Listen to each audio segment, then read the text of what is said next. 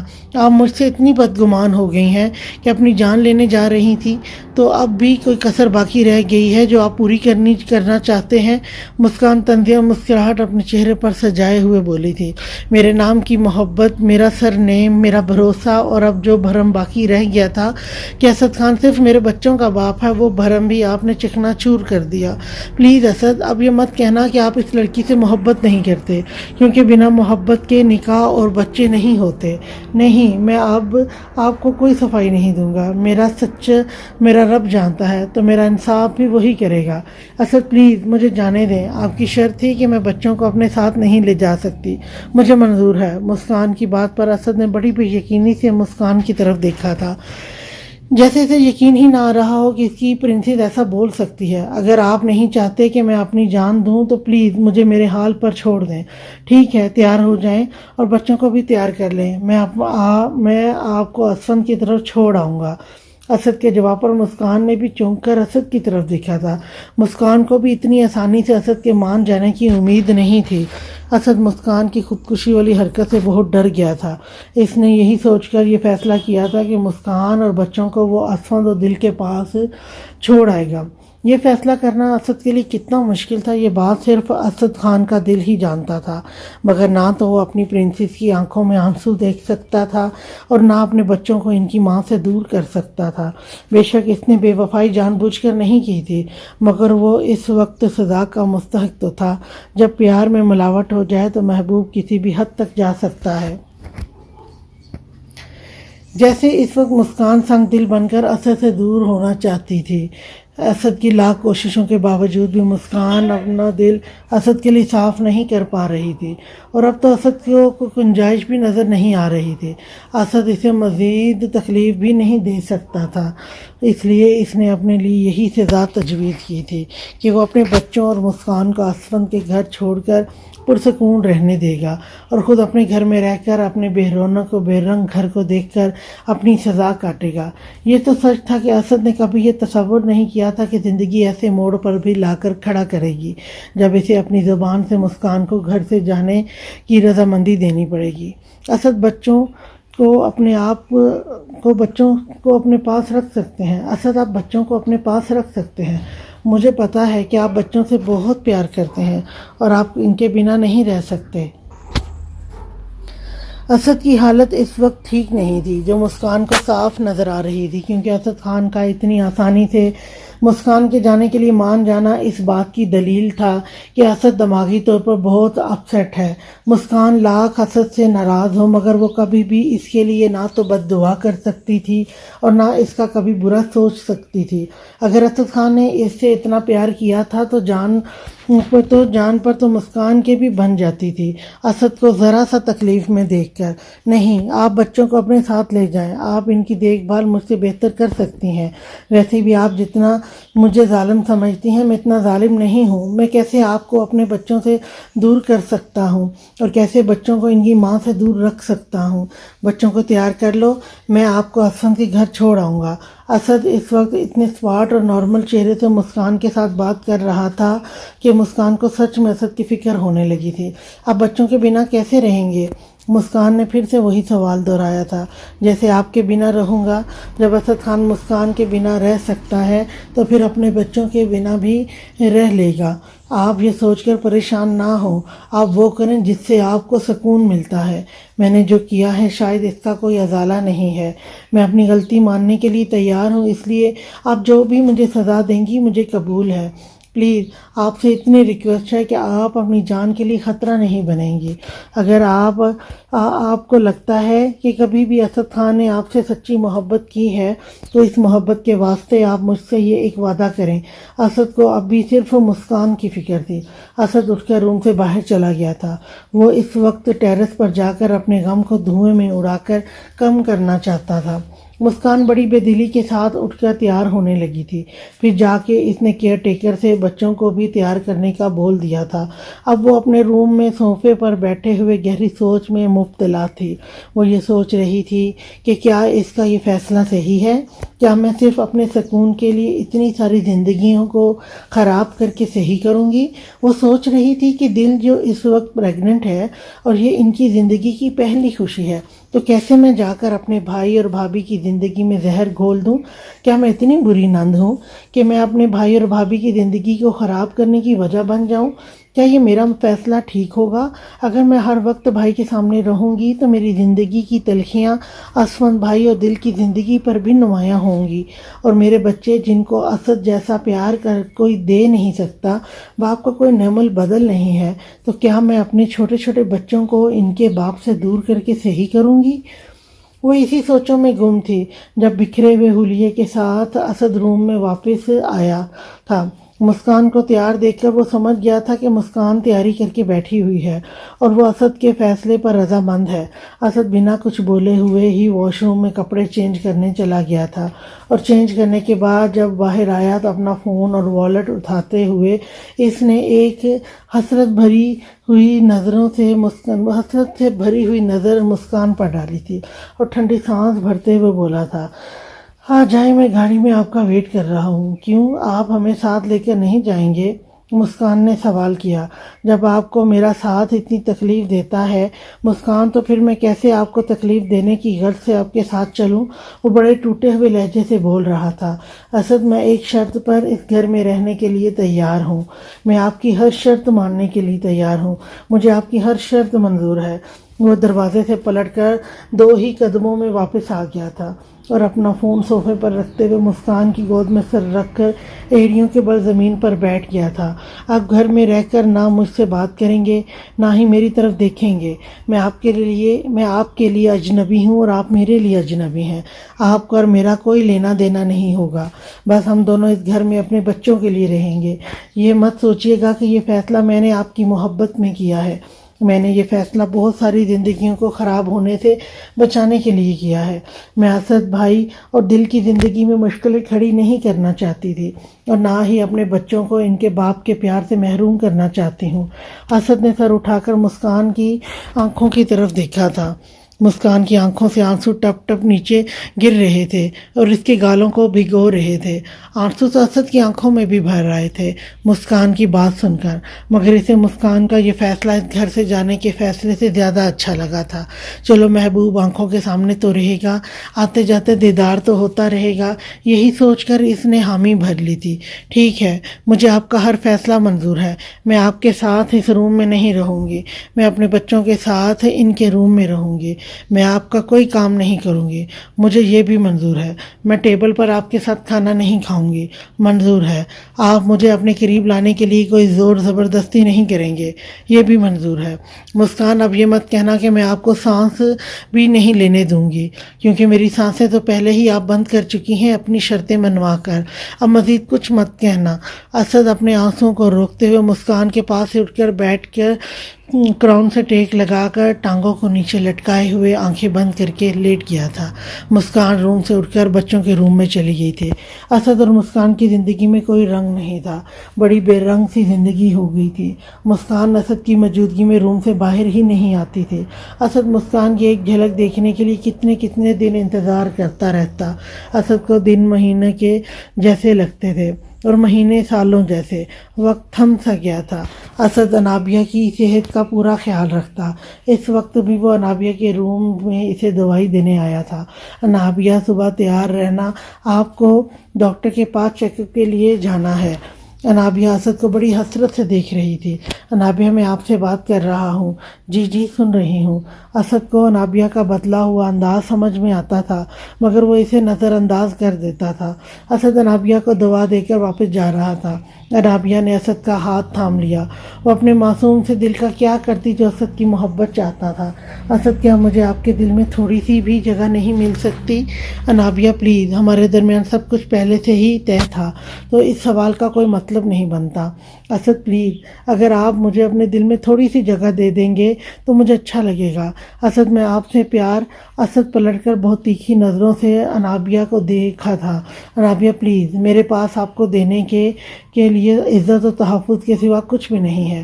اسد خان کے دل کا جام مسکان کی محبت سے بھرا ہوا ہے، اس میں کسی اور کی گنجائش نہیں ہے۔ اس میں ذرا سی بھی ملاوٹ کی تو یہ چھلک جائے گا۔ وہ اپنا ہاتھ نرمی سے چھوڑوا کر روم سے نکل گیا تھا۔ انابیہ کی آنکھوں سے بے اختیار آنسو نکل آئے تھے۔ اے اللہ، مجھے معاف کر دینا اگر میں غلطی پر ہوں تو۔ میرا نکاح انابیہ کے ساتھ جن حالات میں ہوا ہے، میرے اللہ تو ان حالات سے واقف ہے، میں چاہ کر بھی انابیہ کو اس کا کوئی حق نہیں دے پاؤں گا۔ وہ بیڈ پر لیٹے ہوئے اللہ سے معافی مانگ رہا تھا۔ آج اسے اور مسکان کو الگ ہوئے 5 مہینے گزر گئے تھے۔ اسد مسکان کو صرف بچوں کے روم میں لگے ہوئے کیمرے سے ہی دیکھ پاتا تھا۔ مسکان نے بچوں کے روم میں اسد کی انٹری بند کر رکھی تھی۔ وہ بچوں کو تیار کر کے اسفن کے روم میں بھیج دیا کرتی تھی تاکہ اسفن کے پاس بچوں کے روم میں آنے کا کوئی بہانہ باقی نہ رہے۔ اسد روز رات کو کیمرے سے اپنی مسکان کو دیکھتا تھا اور وہیں سے اپنی گڈ مارننگ اور گڈ نائٹ اور آفس سے آنے جانے کی کیسز بھی لیتا رہتا۔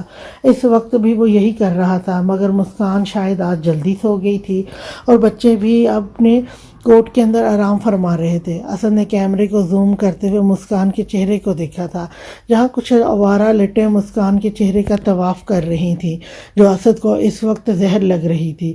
اسد کے دل نے بڑی شدت کے ساتھ مسکان کی طلب کی تھی۔ آج 5 مہینے 9 دن اور 18 گھنٹے ہو گئے تھے اسد کو مسکان سے دور ہوئے۔ مسکان اسد کے سامنے آنا ہی نہیں چاہتی تھی اور نہ ہی اپنے کمرے میں اسد کو آنے کا کوئی موقع دیتی تھی۔ اسد اپنے وعدے کے ہاتھوں سے مجبور کسی طرح سے یہ راتیں اور دن مسکان کے بنا کاٹ رہا تھا، یہ تو صرف اسد اور اس کا دل ہی جانتا تھا۔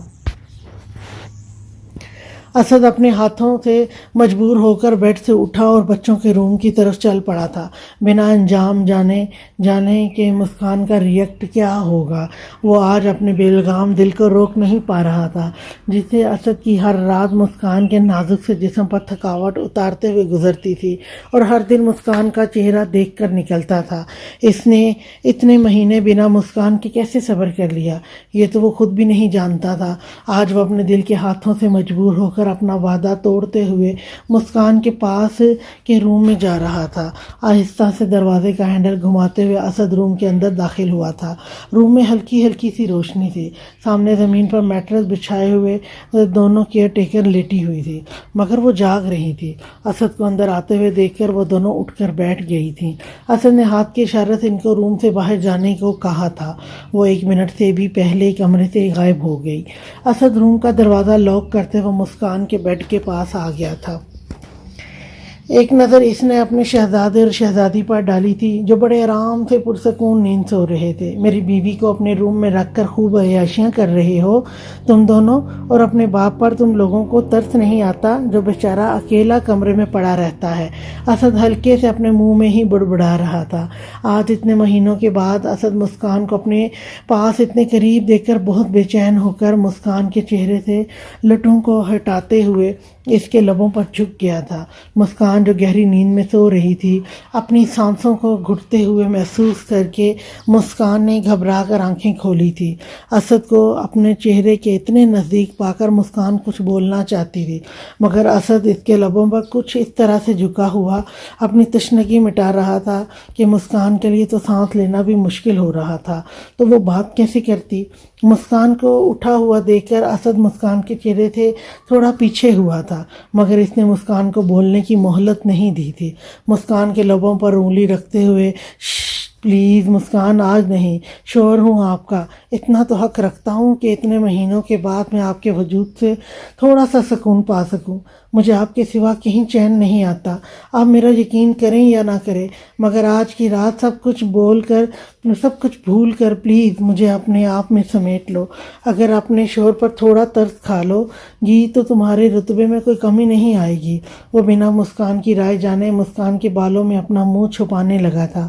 مسکان اسد کے سامنے اسی لیے نہیں آتی تھی کیونکہ وہ اسد کو دیکھ کر اس سے دور نہیں رہ سکتی تھی۔ آج جب اسد خود چل کر اس کے پاس آ گیا تھا تو مسکان چاہ کر بھی اسد کو خود سے دور نہیں کر سکتی تھی۔ اسد اس کے اوپر لیٹا ہوا اس کے چہرے کو پوری شدت سے چوم رہا تھا۔ بھئی آپ لوگوں سے بہت بہت معذرت ہے اگر میری ویڈیو میں آپ کو کوئی ٹریفک کا شور آ رہا ہو یا کسی بھی طرح کا کوئی شور سنائی دے رہا ہو، تو اس کے لیے بہت معذرت ہے، کیونکہ جو میرا گھر ہے وہ بالکل ہی مین روڈ پر ہے، تو اس وجہ سے بہت زیادہ ٹریفک کا شور آتا ہے۔ آپ کو گاڑی کی آواز آ رہی ہوگی تو اس کے لیے بہت بہت معذرت ہے۔ اسد کے لب مسکان کے چہرے کو چومتے ہوئے کھلکھلا رہے تھے۔ اسد نے ایک بار مسکان کے چہرے کو بڑی محبت سے دیکھا اور پھر سے وہ اس کے نازک سی پنکھڑیوں پر اپنی شدتوں کے وار کرنے لگا تھا۔ وہ اس کی پنکھڑیوں سے ہوتا ہوا اس کی گردن کو چوم رہا تھا اور اس کی ہر کس کے بعد مسکان کی گردن پر چھوٹے چھوٹے نشان پڑنے شروع ہو گئے تھے جو اسد کو بے انتہا شدتوں کے ضامن تھے۔ وہ گردن سے ہوتا ہوا دل کے مقام پر آ پہنچا تھا۔ مسکان کی سانسیں تیز ہونے لگی تھیں۔ وہ اسد کی باہوں میں ٹوٹی ہوئی ڈال کی طرح پڑی ہوئی تھی۔ اسد مسکان کے پورے وجود پر اپنی شدتیں لٹا رہا تھا۔ مسکان کی سسکیاں کمرے میں گونج رہی تھی اور اسد کی تیز سانسیں مسکان کی سسکیوں سے ٹکرا کر اس کی سسکیوں کا دم توڑ رہی تھی۔ مسکان کی ہر سسکی کو اسد اپنے لبوں سے روک لیتا تھا۔ اسد نے پوری رات نہ سکون لیا اور نہ مسکان کو لینے دیا تھا۔ وہ اب بھی جاگ رہا تھا، مگر مسکان ہمیشہ کی طرح اسد کی شدتوں سے ٹوٹ کر اسی کے سینے میں سر چھپائے ہوئے سو گئی تھی۔ اسد خود کو بے حد پرسکون محسوس کر رہا تھا، کیونکہ جو اسد خان کا سکون تھی وہ اس وقت اس کی باہوں میں پڑی ہوئی تھی۔ اسد اس وقت اپنی زندگی کے خوبصورت لمحے کو جی رہا تھا۔ جب مسکان اس کی شدتوں سے ٹوٹ کر اس کے سینے میں سر رکھ کر سوتی تھی تو اسد کو یہ دنیا کا سب سے خوبصورت لمحہ لگتا تھا۔ دل میری جان، آپ واش روم سے باہر تشریف لائیں گی یا میں اندر آ کر آپ کو اٹھا کر باہر لے کر آؤں؟ دل کب سے واش روم میں بند تھی۔ اسد کو دل کی بہت فکر ہونے لگ جاتی تھی جب بھی وہ تھوڑی دیر زیادہ واش روم میں بند ہوتی تھی، کیونکہ دل کو بہت زیادہ وامٹنگ ہوتی تھی۔ دل جب سے پریگننٹ ہوئی تھی اسد اس کا بہت زیادہ خیال رکھتا تھا۔ اسد کی جان تو ویسے ہی دل میں اٹکی رہتی تھی، اب تو دل اس کے پیارے سے بیبی کو پیدا کرنے والی تھی، تو اسد کیوں نہ اس کا خیال رکھتا۔ اسد تو ابھی بیبی چاہتا ہی نہیں تھا کیونکہ اسے لگتا تھا کہ دل کی ایج بہت کم ہے، مگر اسد کے پاپا کی ہر روز کی فرمائش یہی ہوتی تھی کہ اسے پوتا یا پوتی چاہیے، اور دل بھی بیبی چاہتی تھی۔ جب سے مسکان کے ہاں 2 بچوں نے جنم لیا تھا، اب اسد نے دل کی اور اپنے پاپا کی بات مان کر بیبی پلان تو کر لیا تھا، مگر اسے ہر وقت دل کی فکر لگی رہتی تھی۔ نہ تو دل کو کوئی کام کرنے دیتا تھا اور نہ ہی اسے بیڈ سے فضول میں اترنے دیتا، مگر اسفند کو دل کی صحت کی پوری فکر تھی، اس لیے وہ روز اسے واک پر پراپر لے کر جاتا تھا، اس کے کھانے سے لے کر اس کی ڈریسنگ تک کا خود خیال رکھتا، اور اس کے کھانے سے لے کر اس کی ڈریسنگ تک کا خیال اسفند خود کرتا تھا۔ دل کو تو اس وقت اس نے ایک شہزادی بنا کر رکھا ہوا تھا۔ ویسے یہ تو الگ بات تھی کہ دل جب سے اسفند کی زندگی میں آئی تھی، اسفند نے اس کو شہزادی بنا کر ہی رکھا ہوا تھا۔ وہ دونوں ایک ساتھ چلتے ہوئے لگتے بھی شہزادہ اور شہزادی کی جوڑی ہی تھے۔ وہ اکڑو مزاج اسفند شہریار تو بہت دور کہیں رہ گیا تھا، جس سے ہر کوئی ڈرتا تھا۔ یہ اسفند شہریار تو اپنی جان سے بھی پیاری بیوی کے سامنے کبھی اونچی آواز میں بات بھی نہیں کرتا تھا۔ ایسا نہیں تھا کہ وہ دل سے ڈرتا تھا، مگر وہ اس کو پیار اتنا کرتا تھا کہ جب وہ اس کے ذرا سے غصے سے ڈرتی تھی تو اسفند کو بالکل بھی اچھا نہیں لگتا تھا کہ اس کی جان اس سے ڈرے۔ اسفند کے بلانے پر جب دل واش روم سے باہر نہیں آئی تو اسفند کو فکر لاحق ہونے لگی تھی۔ وہ جلدی سے واش روم میں گیا۔ دل اس کی امید کے مطابق الٹیاں کر کر کے بیسن کے سامنے نڈھال کھڑی ہوئی تھی۔ اسفند نے فوراً سے آگے بڑھ کر ٹیشو سے دل کا منہ صاف کرتے ہوئے اس کے پیٹ کو سہلایا تھا۔ دل کا پورا جسم پسینے سے بھیگا ہوا تھا۔ جان، آپ مجھے آواز نہیں دے سکتی تھی کیا؟ آپ مجھ پر چلائیں مت، مجھے پہلے ہی بہت الٹیاں آ رہی ہیں، اور اوپر سے آپ کا بیبی اتنی ٹانگیں مارتا ہے، میرے پیٹ میں درد ہونے لگ جاتا ہے۔ دل نے اسفند کی ذرا سی اونچی فکر والی آواز کو چلانا کہا تھا، کیونکہ اسفند اس سے بہت محبت اور نرمی سے بات کرتا تھا۔ جب بھی ذرا سی اونچی آواز کی تو دل نے اس کو چلانے یا غصے کا نام دے دیتی تھی۔ میری جان، اسفند شہریار کا بچہ ہے تو ہاتھ پاؤں تو ضرورت سے زیادہ چلائے گا نا۔ آپ کو اس وقت مذاق سوچ رہا ہے؟ اسفند، مجھے گھبراہٹ ہو رہی ہے۔ چلو میری جان، حکم کریں، میں آپ کو باہر لے کر چلتا ہوں۔ اسفند نے نیچے جھک کر دل کو اپنی باہوں میں اٹھا لیا تھا اور اسے کمرے میں لا کر آرام سے تکیے پر لٹاتے ہوئے اپنے لبوں کو اس کے لبوں پر رکھتے ہوئے چوم لیا۔ اسفند، دل جب سے پریگننٹ ہوئی تھی اسے کس سے بہت الرجی ہوتی تھی، اس لیے وہ اسفند کا نام لے کر چلا رہی تھی۔ جی اسفند کی جان، اسفند کس کر کے مسکرا رہا تھا۔ آپ کوئی موقع خالی بھی جانے دے دیا کریں، ہر وقت کس کر کے میری جان کھاتے رہتے ہیں۔ مت کیا کریں، مجھے غصہ آ جاتا ہے، تو غصہ کر لیا کریں، میں نے منع تھوڑی کیا ہے۔ اسفند دل کو چڑھا کر ہنسے جا رہا تھا، اور ہنستے ہوئے اسفند کے ڈمپلز کو دیکھ کر دل اسفند کی گال کے اندر انگلی ڈال کر اس کی گہرائی چیک کر رہی تھی۔ آج کا دل کو اسفند سے ڈر تو بالکل بھی نہیں لگتا تھا، کیونکہ اسفند نے دل کو حد سے زیادہ پیار کر کے اپنے سر پر چڑھا رکھا تھا۔ جیسے آپ بے اختیار ہو کر میرے ان ڈمپلز کو دیکھتی ہیں، ان کو چھوتی ہیں، اس طرح سے میں بھی خود پیار سے اپنے آپ کو خود سے روک نہیں پاتا جب میں آپ کے ان جوسی جوسی ہونٹوں کو دیکھتا ہوں۔ اسفند دل کے ہونٹوں پر اپنے لبوں کو رب کرتے ہوئے بول رہا تھا۔ اسفند، آپ سدھر نہیں سکتے؟ نہیں، اگر سدھرنا آپ سے دور رہنے کو کہتے ہیں تو مجھے نہیں سدھرنا میری جان، مجھے ایسے ہی رہنا ہے اپنی دل کے پاس۔ اسفند دل کو نرمی سے اپنے سینے سے لگا کر اپنی باہوں کے گھیرے میں لیے ہوئے تھا۔ اب آپ پاپا بننے والے ہو تو اسفند نے دل کے بڑے ہوئے پیٹ کو دیکھا تو میرے خیال سے آپ کو بڑا ہو جانا چاہیے اور الگ بیڈ پر سونا بھی چاہیے، کیونکہ میں تو اپنے بیبی کے ساتھ اس کے روم میں ہی سویا کروں گی۔ دل نے اسفند کو دھماکہ خیز خبر سنائی تھی۔ اتنی دھماکہ خیز خبر تھی کہ اسفند بیڈ پر اٹھ کر بیٹھ گیا تھا۔ اسفند کی جان، ایسا کچھ بھی نہیں ہونے والا اور نہ ہی میں ہونے دوں گا۔ آپ یہاں پر ہی رہو گی میرے ساتھ اور آپ کا بیبی سوئے گا اپنے بچوں والے بیڈ پر۔ آپ کے بیبی کی تو ایسی کی تیسی جو مجھے اپنے دل سے دور سونے کے لیے کہے۔ اسفند نے صاف اور کوڑا سا جواب دل کو دے دیا تھا۔ آپ کو شرم نہیں آئے گی؟ ہمارا چھوٹا سا بچہ اکیلا سوئے گا اور اس کے اتنے بڑے پاپا اس کی ماما کے ساتھ سوئیں گے؟ جی نہیں، مجھے کوئی شرم نہیں آئے گی اپنی بیوی کے ساتھ سوتے ہوئے۔ میرے خیال سے شرم آپ کے بچے کو آنی چاہیے جو اپنے باپ سے آتے ہی اپنی ماں کے پاس سونے کا حق چھیننے کی کوشش کرے گا۔ آپ کو شرم نہیں آتی؟ اپنے بچے سے ہی جیلس ہوتے رہتے ہیں۔ وہ اپنی چھوٹی سی ناک کو سنگھوڑتے ہوئے اپنے بچے کو ٹپیکل ماں کی طرح اسفند سے بحث کر رہی تھی۔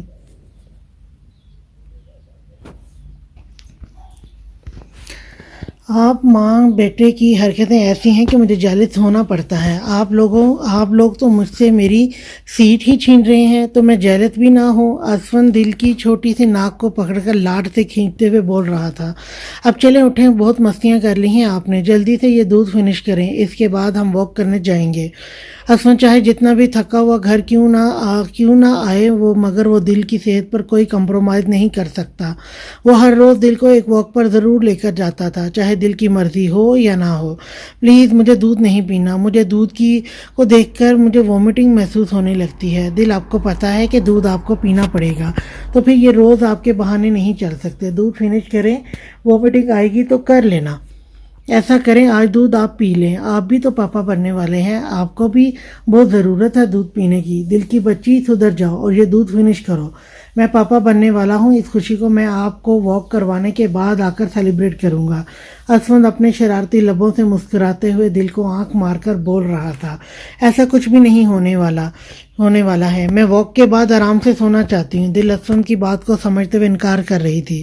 جیسے کہ میں نے آپ کی بات کو مان لینا ہے، اسفند کہکا لگا کر ہنستے ہوئے بول رہا تھا، کیونکہ دل کی لاکھ مزاحمتوں کے بعد بھی اسفند وہی کرتا تھا جو اس کے دماغ میں سیٹ ہوتا۔ بے شک وہ اپنی شدتوں کو بہت نرمی کے ساتھ دل پر برساتا تھا، مگر دور رہنے والی بات اسفند شہریار کی سمجھ میں نہیں آتی تھی۔ کبھی کبھی تو دل رونا شروع کر دیتی تھی اسفند کی حرکتوں کی وجہ سے، پھر اسفند کو آتی تھی ہنسی دل کو روتا ہوا دیکھ کر، اور دل چیزیں اٹھا کر اسفند کو مار کے اپنا غصہ نکالا کرتی تھی۔ یہ 9 مہینے کیسے گزر گئے تھے پتہ ہی نہیں چلا تھا۔ یوں ہی پیار بھری نوک جھوک کرتے ہوئے وقت تیزی کے ساتھ پر لگائے ہوئے اڑ رہا تھا۔ دل کا پیٹ اب کافی بڑا ہو گیا تھا، اس کو سونے میں چلنے میں بہت تکلیف ہوتی تھی۔ دل بہت نازک تھی۔ اسفند ایسے تو نہیں اسے کانچ کی گڑیا کہتا تھا، وہ سچ میں ڈول کے جیسی ہی تھی، بالکل نازک اور چھوٹی تھی۔ جیسے جیسے ڈیلیوری کے دن نزدیک آ رہے تھے، اسفند کی جان کو بنی ہوئی تھی۔ پتہ نہیں کیوں اسے دل کی ڈیلیوری سے اتنا ڈر لگ رہا تھا، حالانکہ اسفند ایک میچور آدمی تھا۔ اسے پتہ تھا کہ ہر عورت اس سچویشن کو شادی کے بعد ضرور ہینڈل کرتی ہے، مگر دل کے معاملے میں اسفند بہت زیادہ پوزیسو ہو رہا تھا۔ آج وہ آفس میں اسی بات کو لے کر گہری سوچ پہ بیٹھا ہوا تھا جب اسد اس کے روم میں اچانک سے آ گیا تھا۔ کیا بات ہے اسفند شہریار، بڑی ہوائیاں اڑی ہوئی ہیں آج تمہاری؟ اسفند کو بڑی گہری سوچ میں دیکھ کر اسد مسکراتے ہوئے کہہ رہا تھا، ہاں یار، میں دل کی وجہ سے بہت پریشان ہوں۔ خیریت کیا ہوا ہے؟ دل کو اسد اپنی بہن کا نام سن کر پریشان ہو گیا تھا۔ یار تجھے پتا تو ہے کہ دل کی ڈیلیوری ڈیٹ اسی مہینے ہے، بس میں اسی کی وجہ سے پریشان ہوں۔ یار میں دل کی جان پر کوئی رسک نہیں لے سکتا، میرے خیال سے دل کو لے کر مجھے کسی اور ملک چلے جانا چاہیے جہاں پر اس کی اچھی طرح سے دیکھ بھال ہو سکے۔ تم خواہ مخواہ میں پریشان ہو رہے ہو، انشاءاللہ دل کی ڈیلیوری میں کوئی پرابلم نہیں آئے گی۔ ماشاءاللہ سے تم نے اس کی بہت اچھی طرح سے کیئر کی ہے، اس کی ڈائٹ کا بہت خیال رکھا ہے، تو میرا نہیں خیال کہ کوئی مسئلہ ہوگا۔ اتنا ڈرا مت کرو یار، تم تو اپنی بیوی کے لیے اتنے زیادہ پوزیسو ہو کہ اللہ کے بندے تمہاری تو ہر وقت ہوائیاں ہی اڑی رہتی ہیں۔ اسد نے اسفند کو سمجھانے کی پوری کوشش کی تھی۔ اچھا تو میری ہوائیوں کو چھوڑو اور تم اپنی بتاؤ، گھر میں سب کیسا چل رہا ہے؟ اسفند نے موضوع بدل کر اسد سے گھر کا حال چال پوچھا تھا۔ بس یار کچھ زیادہ ٹھیک تو نہیں ہے، آپ کی بہن صاحبہ تو مجھے منہ لگانا بھی پسند نہیں کرتی، وہ تو اپنے بچوں کے روم تک ہی محدود رہتی ہیں اور انابیہ اپنے روم میں ہوتی ہے۔ بس میں اور مریم پورے گھر میں پاگلوں کی طرح گھومتے رہتے ہیں۔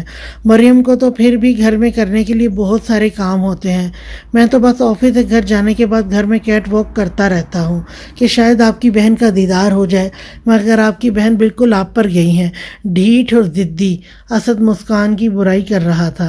جناب آپ کی بہن بھی کچھ کم نہیں ہے، وہی پٹھانوں والا دماغ ہے، جس بات پر اڑ جاتا ہے بس اڑ جاتا ہے، وہ بھی ہو بہو آپ کی کاپی ہیں۔ اسفند کہاں پیچھے رہنے والا تھا، اس نے بھی فوراً سے اس کی بہن کی خاصیت اس پر ظاہر کر دی تھی۔ اچھا نابیہ کا بھی تو ڈیلیوری ٹائم ہے تو وہ ٹھیک ہے؟